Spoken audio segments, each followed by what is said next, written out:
Hey guys, welcome to Grit and Grace, the podcast featuring stories from the barn to the boardroom, hosted by Ranch House Designs. I'm your host, Rachel Cottrell, and today I am really excited to welcome a very special guest and a person that I respect tremendously, Ashley Fitzsimmons. Ashley is one of the owners of Fitz Genetics in Perry, Oklahoma, and she's a huge powerhouse in the world of agriculture marketing and production agriculture. And a fun fact, she actually worked here with us at Ranch House Designs back in the day. And it's been, maybe a decade or more, but even today, everyone in our office talks about Ashley and how much they loved working with you. And so, Ashley, we are just thrilled to have you with us today. Yeah, thank you for having me. It's always nice, right, to leave a workplace and it be like, oh, they liked you versus, oh, we are so thankful you're not here anymore. So I'm excited to be on the podcast and also to get that feedback.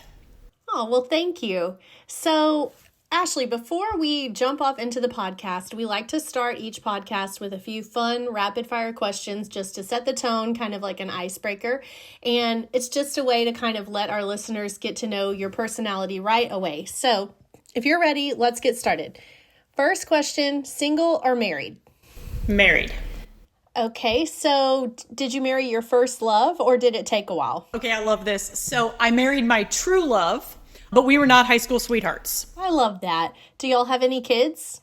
I do, two, a boy and a girl. They are 7 and 5. Oh, that's awesome.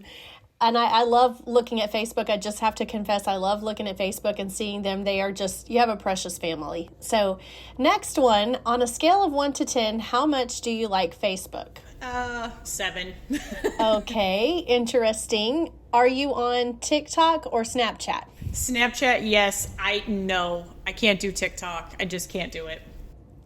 I agree. I'm really on neither, but I'm trying to do them. I'm trying to learn them, mostly to keep up with my 14-year-old daughter, but I can totally relate to that. Okay, so on a scale of 1 to 10, how fixed up would you say you get on a daily basis? Like hair, makeup, nice outfits? Okay, so I have to couch this. I'm a 9, like full hair, full makeup, but like from the waist up. Because I work from home. So I am every meme you've ever seen about like blazer with Lululemon shorts on. So I guess I don't know what number that gives me, but waist up, I'm a 9. Waist down, like a 2.5. Oh my gosh, that is so funny. And I feel like I see this a lot on Instagram. There's that guy, Kevin O'Leary, that's on Shark Tank, and you see him and he does the same thing. Like he's in a hotel room with this fancy background and a sports coat, but underneath he's wearing like pajama pants. So life hack, right? So on a normal day, what time do you get up in the morning and what time do you go to bed? I wake up at about 4:30 to go do workout. Funny that I get this question today, because if it's like the summer I turned pretty drop day, which was today, or like a new Netflix, right? I'm currently on My Life with the Walters Boys. It was too late last night. I'm exhausted. I'm actually glad you don't have our videos on. But I try for about 10 p.m., but sometimes Netflix and the summer I turned pretty, they get me down. And so I have no discipline for Netflix binging. No discipline. That is pretty impressive. I gotta say, 4:30 in the morning for workouts is impressive and very disciplined. So my props to you on that. Okay, so on a scale of 1 to 10, what is your stress level right now? Oh my gosh. Okay, well, I'm in marketing and it is planning and budgeting season. And I'm married to someone in the show cattle industry, so it's sale/state fair season. So that's why I don't think about it. It's why I wake up at 4:30 in the morning, because like we just work out and we just don't even think about stress. Because if you don't think about it, it doesn't exist, right? So I don't know what my number is, but I'm sure it's high. I know, right? Like I feel like every time I go into the doctor for like my annual checkup, they're asking me about my stress level and if I'm in a high stress environment, and I'm always like, yes, all the time. It's always high stress. But thank you for being a good sport with those. It's always fun to see how people answer those, and it gives us a peek at each person's everyday life kind of outside of their job title. And so moving on to our next segment. In every episode, we like to share with our guest a real life question that was sent in by a listener. And If you are a listener and you want to submit a question, you can go to our website, ranchhousedesigns.com. You can click on the Grit and Grace page, and then you can submit your question. Either if you want to leave your name, you can. If you want it to be anonymous, you can. And then we try to match those up with some of our guest experiences to help answer some of these questions that everyone faces in real life. So here's the one for this episode. At lunch every day, the same group of girls save seats for each other, and they make it really clear that I'm not welcome to sit with them. Sometimes they even make little comments when I walk by. I want to sit at this table, but it makes me feel left out and nervous about where to sit. How do you deal with mean girls at a lunch table? Oh, mean girls. I totally agree with you, right? This is forever, unfortunately. Like, they're, 50-year-old mean girls. And so I think that one of the challenges here, and this is very hard, and I feel like I got a lot of this advice when I was, in high school, of just ignore them, which is crap advice for a high schooler, right? But I think that the answer, unfortunately, kind of is that the older you get. And part of the reason is because, while I know, listener, for submitting this question and everybody who's dealt with this, it's not fun to not sit at that table. But here's what I've learned. I promise you, it's probably not fun to sit at that table either, right? If you are a mean girl, and if you have to keep up the facade and the this and the that, or the we wear pink on whatever day that was for the Mean Girls, the movie, right? There's no way that's enjoyable either. And so I promise you that you're missing out on less than you think you are. And I get anxiety too. I also assigned seats. We sit in the same pew at church every week, and we do not have assigned seats, right? I totally understand the anxiety that comes with that. But I promise you that you will never look back and be like, man, I wish I was a mean girl and got to sit at that table. So I hope you find your person. I hope you're not sitting alone. I hope there is someone whose parents have taught them to sit by the person that maybe doesn't have anybody sitting with them. But I promise you, when you look back at life, it won't sting as much as it does right now. And I know it stings, and I'm sorry, but it won't in the future. Wow. I think that is just such great advice. And I love reminding our listeners that even though this question did come from a teenager, situations like this pop up in real life all the time, just in different forms. Okay, so now that our listeners have gotten to know a little bit about your day-to-day life, let's back this up and talk about your background. I would love to know if you would just share with us kind of where you grew up, what school you went to, some of your first jobs that shaped you, all of that kind of great stuff. Yeah, absolutely. So I'm a 6th-generation Hereford girl from the state of Wyoming, down in the southeastern corner. My dad and his great-grandpa and all the generations, right, really homesteaded in the greater southeastern Wyoming portion. And I was very blessed to grow up on a ranch and have, all the freedom and the space to run.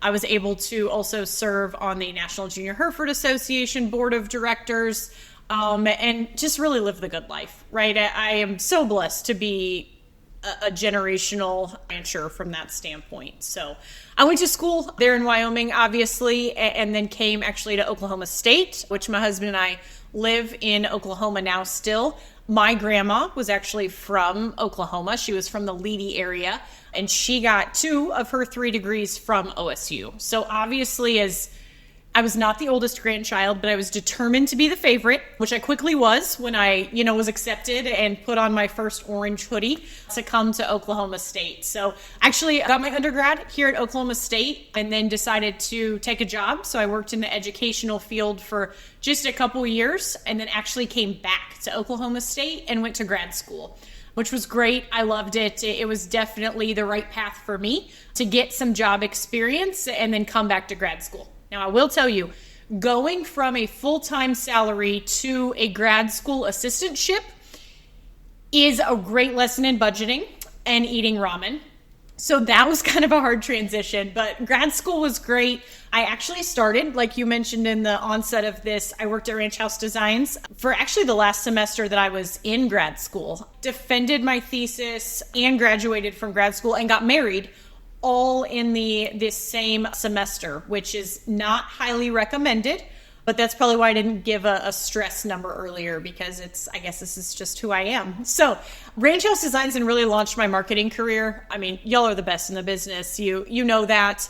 The brain power and just the ability to be around so many people, so integrated in making agricultural marketing better. It was just fantastic. It was a super great experience. And so it was really a great launching pad to my career. So from there, then I actually moved more into the animal nutrition space. I worked at Biozyme for a while before I landed where I am today at Purina Animal Nutrition. Well, I have to say, as you know, a person who worked for you, you were amazing to work with, and it was just a wonderful time. Back in that time, you know, we were doing a lot of retainer, big marketing accounts, and big national ag brands, and it was just a really fun time at Ranch House Designs. But I would love to dig in a little bit more about some of the specifics that you do at your job currently. Like, would you be willing to share with us kind of what it's like every day of things you do at your job? Yeah, absolutely. So I have been with Purina since 2022. I actually just recently, within the last 3 months, have transitioned into a new role. So when I came into Purina, I was charged with owning the P&L, essentially, for the show feed, as well as some of the other specialty categories like sheep and goats, etc. And so I was brought in as a P&L owner. We really had a task to do, and that was to overhaul the Purina Honor Show portfolio and kind of update it, right? The Honor Show's been around forever. It was the very first show feed clinic I think ever hosted. So many great people, so much great work.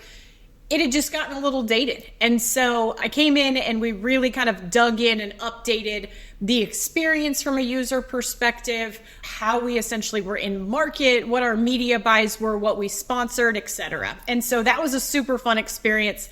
Got to do that for quite a while.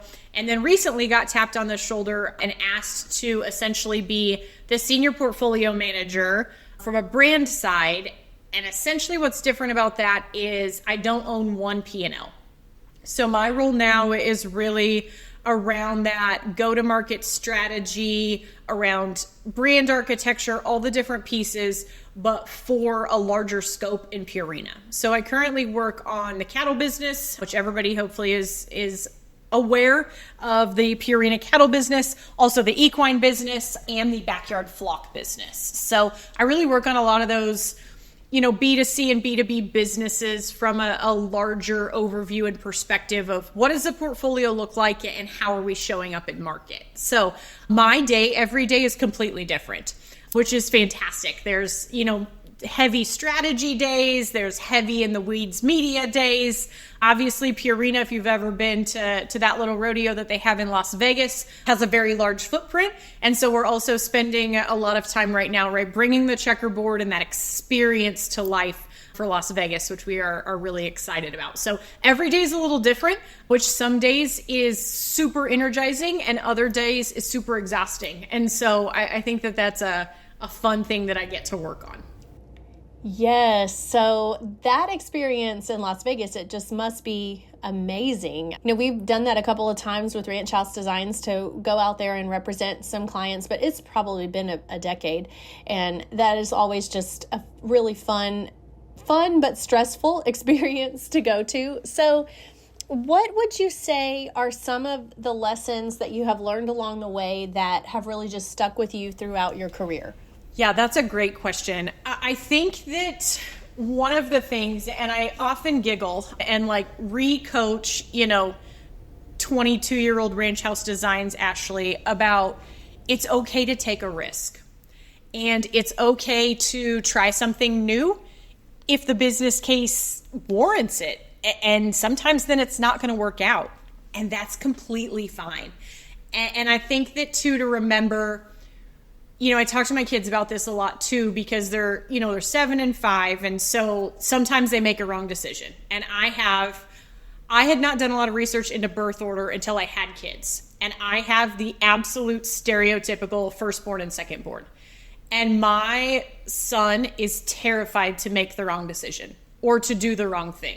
Like sometimes during showmanship practice, it is incredibly frustrating because I'm like, Lander, just do it. And he's like, no, what if it's wrong? And my secondborn, no fear, right? Like she's just, sometimes I'm like, Grace, stop doing it. But I think that is something that we talk about make the next right decision. And I think that that's very challenging in today's world. And for the generation right below me, right, that grew up with, Facebook had only been out for 2 years when I entered college. And so I had a lot of different experiences, online connection, those type of different things. And I think that it has given the next generation below me almost analysis paralysis a little bit, because there's so many inputs and there's so many things to consider, and you can find all of it on your phone. You can listen to all of it on a podcast, right? And so sometimes that what is the right decision is overwhelming because there's too many decisions and there's too many different voices. And so we talk at my house a lot, and I feel this way about young professionals as well. Not every decision is going to be right, and that's okay. And it might actually be the right decision, but I promise you somebody's going to tell you that it's not. Just keep making the next right decision. Keep doing the next thing that you think's right for your business, for your career, for your family, wherever you kind of span. I think it's so important, because so many of us are like, oh my gosh, I made a mistake. And then you just are checked out for a minute because you're terrified. As a marketing professional, as someone in agriculture, we have to just keep putting one foot in front of the other. That is such a wonderful perspective. And, I would say Brandon and I, we follow that perspective as well. And we try to teach our kids that. And, the concept that basically every day is a new day and a new opportunity to, turn things around or keep pushing in the right direction. And I just love that. I can think of some times in our life where we had a lot on our plate and we had a lot going on and we were a bit overwhelmed, and just like what you said, just keep making the next right decision. That was our guiding principle. We would wake up in the morning every day and say, okay, what is the one thing we have to accomplish today and get accomplished? And that's something that you can use during the most stressful times, during any times, just to always keep making progress. I love that. So I think our listeners have really enjoyed hearing how you've balanced some of these challenges that you faced with growth and, grad school and career changes and things like that. But I want to change up the direction a little bit and talk about not so much what you do with your air quote professional career, but let's talk about Fitz Genetics. I know y'all offer a lot of training to young people. Y'all care about young cattle people so much. You offer a lot of camps and other activities in addition to selling, really outstanding show cattle. Hi, I'm Carol, and I've been a part of the Ranch House Designs team for over 10 years. As a proud mom of 2 girls who show sheep and goats and stay busy with sports, I know the value of reliability and a quick turnaround. And that's exactly what the Ranch House Designs web updates team delivers. When you have a website with Ranch House, you get unlimited updates, all guaranteed within 3 business days. And 99% of the time, we take care of them the same day. It's just one of the ways we make sure your brand is always at its best. Visit ranchhousedesigns.com to get your free quote today. Would you mind tell us a little bit more about the specifically the training programs that y'all offer at Fitz Genetics, and kind of what inspired that? Yeah, absolutely. So we do what's called Grand Drive Training by Fitz Genetics. We actually, I don't know when this is going to air, but we have our next one. It is still live. There's still a couple spots. So on September 27th, we would love for y'all to join us here in the barn in Perry. But this was really, honestly, the brainchild of my husband. My husband is just a next level teacher. He loves working with kids. He loves working with families. he loves just teaching and sharing. And a lot of his background, he grew up in Western Iowa and really credits a lot of his success to honestly being right there, very close in proximity to Dunlap, and getting to work at the farm. And John Sullivan, really brought him in and taught him things. And he got to work with, Josh Elder, who's so huge in the industry, but he was really taught a lot of things on the show cattle thing. And so that pay it forward mentality really lives in him. And he's also just a fantastic teacher. So it is very easy to learn from Nick, and he really loves that. And so as we started really workshopping and talking about this, how do we want to bring this to life? What does this look like? And we've had a couple adaptations and modifications there, but now it's a fully hands-on. You come to Fitz Genetics here in Perry for one day, and we essentially go through everything, right? We spend the most time on what do you need to be working on at home? How do you get to the next level? Where are you, right? We also break up into small groups, and we have beginner kids that are 8 years old. Lander loves that group. He tries to add himself into that one every time. And we also have kids that are seniors in high school that are like, hey, this year I want to win, Houston. I want to win the Oklahoma Youth Expo. I want to win National Western. What do I need to do? I feel like I'm here, but I've plateaued. Like, what do I need to do better? And so it's a lot of very individual time, and it's a great working with the kids and really showing them the full gamut of things. So it's been fun. We're in just our first kind of full year of these hands-on clinics, but we are sure enjoying them. We get to meet the best people and families, and it's been fun to watch a lot of these kids that came to some of our first ones in the spring now show at State Fair. We've had every single person that's come moved up a notch, and quite a few winners at either junior nationals or their State Fair in the showmanship ring. And that is just so exciting to see, right? I mean, we love to win cow shows. Everybody does, but we also love to help create winning families that meet whatever goal, whatever size they want to. So it's been such a joy. We are super excited about the next one. Oh, that is absolutely amazing. And I have really enjoyed watching these trainings from afar and just seeing the impact that y'all are making on kids. And y'all are one of the rare operations that I feel like, yes, you said you love to win shows. You have won the biggest shows there are in the USA, consistently, but you care about helping the kids and you care about building that next generation and giving them, the life skills that they need to move on into the next phases of their career that is going to be like way more than cow shows, but I love watching what you and Nick are doing, and y'all are doing a great job. So you touched on it briefly, winning shows, but y'all have been so successful over the last few years at Fitz Genetics. Do you have like a favorite win or any of your some certain favorite cattle that stand out? Oh man, that's a great question. We have been very blessed. We've been on a bit of a state fair run. Currently, we just got back from the Nebraska State Fair, and so it's been really fantastic. I don't know that I have, a favorite cow or any different pieces like that, but my favorite kind of overarching experiences is we've recently in the State Fair run had a couple kids that this was their last one. And they've been like right there, right? Just knocking on the door. They've been reserve with the, Supreme Female at the Iowa Beef Expo this year with Kinnick Paulson. And he had been reserve more than a handful of times. And he'd never just gotten that number one hole. And they're so successful, right? The Paulson family, which has been fantastic. But to have never gotten that one.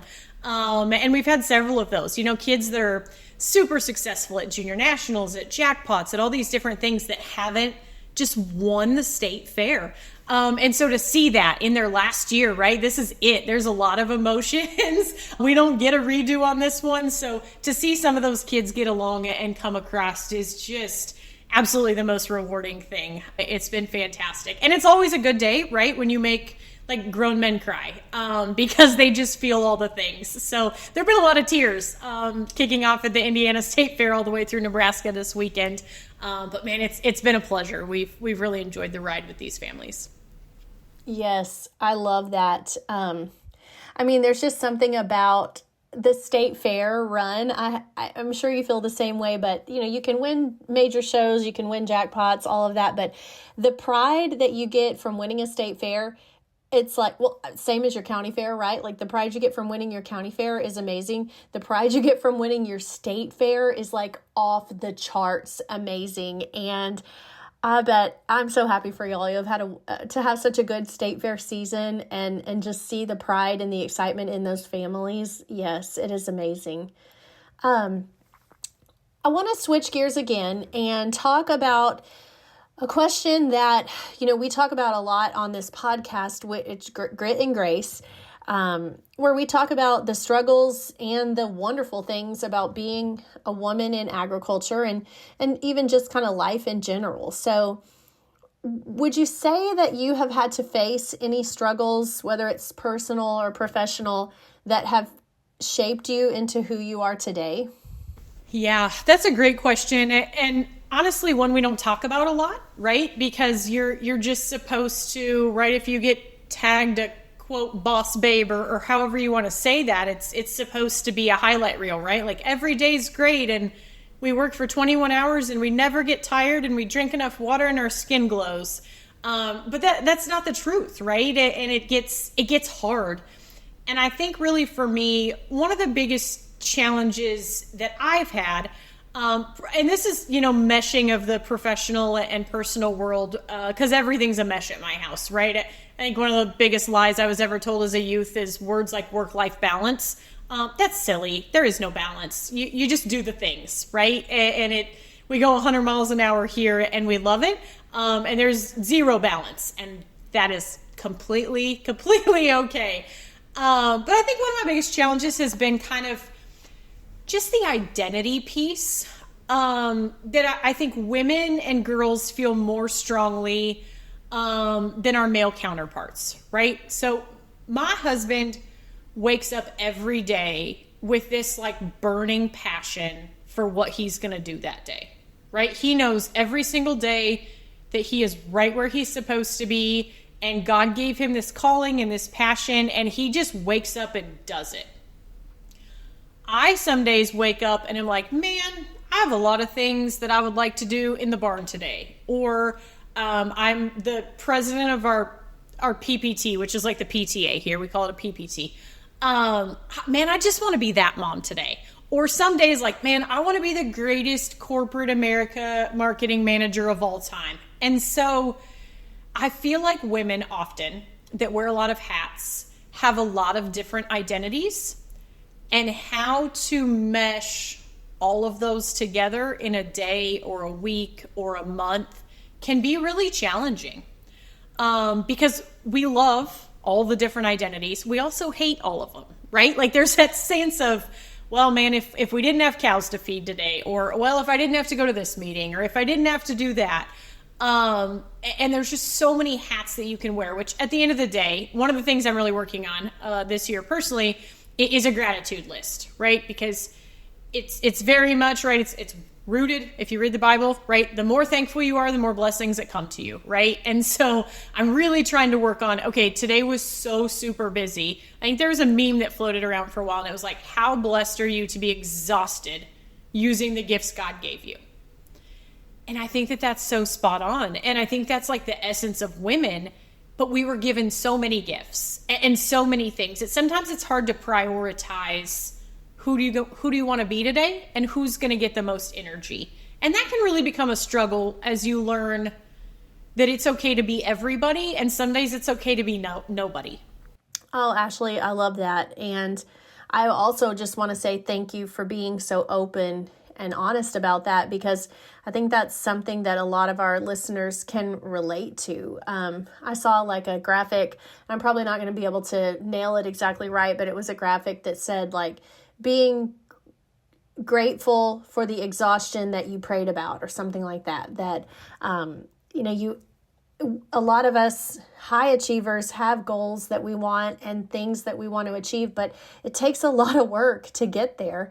And like you said, some of the days can be hard, and you got to dig down and get through it. And like you said, some days it's okay to be a nobody. And as long as you just keep, grounded in your faith. And like you said before, every day is a new day. Like, it is wonderful to hear that from you, being so open and honest about them.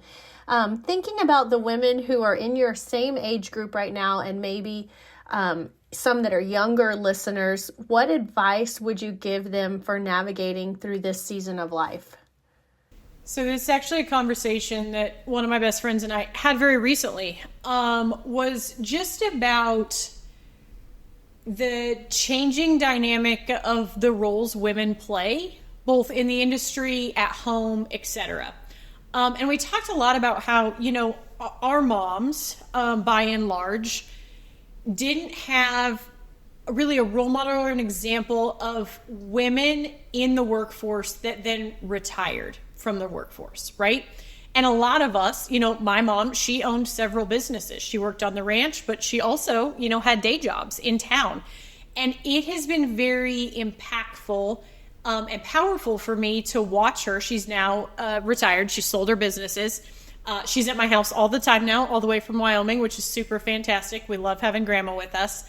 But it has been a great example just to see, how a woman leaves the workforce and what that looks like. And that's not, I'm still in my 30s. So unless I win the lottery, I'm not retiring. Even if I did, actually, I would still work. That's a lie. But I think that one of the things that we need to think about is, number one, we're doing an awesome job. Like, everybody I know, every one of my friends, no matter your role in the house, in the industry, etc., like, we're awesome. So let's keep doing this. And also, let's continue the trend of setting a great example for women transitioning through life seasons, and however that looks for you. But I think that a lot of us, I am now closer to 40 than I am 30, which I hate to say out loud, but it is true. And so starting to think about, changes and life dynamics and personal dynamics and how that comes to life. I'm excited to continue to walk with all of these women that are my age into kind of that next step in life. Because I think we've crushed so many things, and I'm excited to see kind of what the rest of life can look like. Yeah, absolutely. And so for the younger girls who look up to you, maybe they see you and they think, I want to be just like Ashley when I grow up. What is some advice you would pass on to them? Well, first of all, thank you very much. That would be so flattering, right? To hear that somebody, looks up to you and wants to be like you. That's the greatest compliment I think ever. The advice that I would give to those people is to keep in check the grind. I know in my younger years, I was I'm sure this has already come across, but in case it hasn't, right? I am super type A. At work, we take a lot of personality quizzes, right? And I am a driver, which is, like top right-hand quadrant, of course. And so the grind for me, and like the keep moving, keep pushing, let's make everything our best, all the things, it is really who I am. Like I said, I would continue to work if I won the lottery, because work is, like a version of church for me. I love to do things and create and think and do those things. On the flip side of that, sometimes that's a bit of a negative, right? Sometimes the grind supersedes grace, or supersedes, helping the next generation understand. We talked earlier about, hey, it's okay to make a mistake. Sometimes when you're so path-focused, grind-focused, you lose some of the humanity and the gentleness that we have in the agricultural field. And it's taken me a long time to really realize that. And, some of those things, that the journey isn't as fun if you're always just on to the next thing and not celebrating with the people that you put around you. I love that. That really just summarizes the whole theme of this podcast, grit and grace, and you throw in the grind. And I think that's something that we all can relate to, for those of us that are in agriculture or small business. And That was just really great advice. So before we go, we like to wrap up with another round of quick fire questions, 2 just fun questions to wrap it up. So the first one is, where is your favorite place to shop right now for clothing? Oh, I am an online shopper only, obviously. Absolutely love it. Cactus Joys, right? Macy Eagle, you're the very best of all time. You take too much of my money sometimes because you are so good at what you do. But yeah, I'm a pretty huge Cactus Joys loyalist. Awesome. Well, I'm going to have to check out Cactus Joys and see what I can find there. Okay. And so our last question, if you've heard the podcast, you know it before, but we have this general sentiment that you can do anything as long as you have on mascara and maybe even some lipstick, whether you're in the barn or the boardroom or wherever. So that's kind of the closing question we always do on Grit and Grace. We want to know, what is your favorite brand of mascara? Oh my goodness. Okay, so this isn't the question for me. I hate mascara.